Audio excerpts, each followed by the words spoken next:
Bonjour tout le monde, alors aujourd'hui je vous parle de Oscar et la Dame Rose de Eric Emmanuel Schmitt. Et c'est une histoire que j'ai juste adorée. J'ai d'abord vu le film et je me surprenais à faire des oh mon dieu, oh qu'est-ce que c'est beau. Enfin j'étais vraiment juste hallucinée par ce film, déjà rien qu'au niveau esthétique.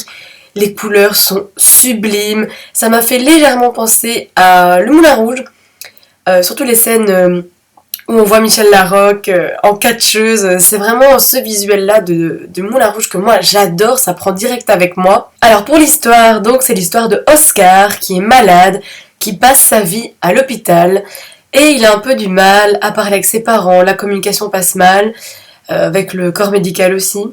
Et un beau jour, la Dame Rose arrive et va l'aider en quelque sorte. Elle va lui proposer d'écrire des lettres à Dieu. Il pourra demander un vœu par jour et ils vont faire un petit jeu où Oscar va prendre 10 ans chaque jour. Ça va un peu lui permettre de vivre toute sa vie et c'est très drôle de le voir à l'adolescence. Voilà, il tombe amoureux, il se marie, il devient vieux, il est fatigué. C'est vraiment beau, c'est une belle manière d'aborder le sujet de la maladie d'une façon très légère. Je pense que ça y est, je suis complètement fan de Eric Emmanuel Schmitt parce que c'est un bouquin que j'ai dévoré en quelques heures. Bon, en même temps, il fait 100 pages, ça va très vite. Mais c'est tellement beau, tellement léger. Allez, c'est vrai que c'était une histoire triste, mais vous sortez de là en étant heureux. Moi, j'étais très heureux, j'étais apaisée parce que, en fait, voilà l'histoire de Oscar et la Dame Rose. Ils s'apportent tellement de choses tous les deux. Il va transformer la vie de cette femme et inversement. Et justement, le choix des acteurs pour ce film est juste magnifique. Michel Larocque dedans et waouh quoi, elle passe de la colère, de l'émotion. C'est magnifique. Et Oscar, mais mon dieu, j'avais qu'une envie, c'était de le prendre dans mes bras, de le rassurer, de lui dire que je l'aimais. En plus, c'est un acteur belge, hein.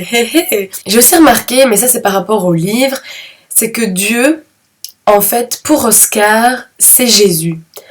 Moi, voilà, pour moi, Dieu c'est Dieu et Jésus c'est Jésus. Je l'imaginais pas comme ça. Et c'était drôle, voilà, quand il va à la chapelle et qu'il lui dit, voilà, je suis chez toi. Vraiment, c'est mignon, c'est touchant, c'est plein de couleurs, ça vous en met plein la vue. C'est tellement beau aussi quand Oscar tombe amoureux d'une petite fille.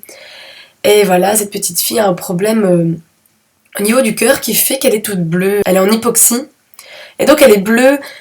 Et Oscar lui dit, mais je t'aime en bleu, j'ai pas envie que tu deviennes rose. Enfin, c'est tellement magnifique ce bouquin. Franchement, je vous conseille de le lire et de voir le film. Et donc si je devais choisir entre les deux, non, moi je prends les deux. Je trouve que le film a été encore plus enrichissant parce que le personnage de la Dame Rose est beaucoup plus développé, son histoire est plus complète, vu que voilà, dans le livre, c'est Oscar qui écrit des lettres à Dieu, et donc fatalement, le personnage de la Dame Rose est moins développé, et vraiment c'est phénoménal ce film, je trouve que ça apporte encore plus à l'histoire, et voilà, c'est aussi Eric Emmanuel Schmitt qui l'a tourné, donc que demander de plus, c'est tellement bien fait. Donc voilà, vous avez compris, c'est une histoire qui m'a tellement touchée, c'est magnifique, je vous conseille de le lire, de le voir, et on se retrouve très bientôt pour une prochaine vidéo. Salut! Très branche. Non, non, non, non, non, non, non, non.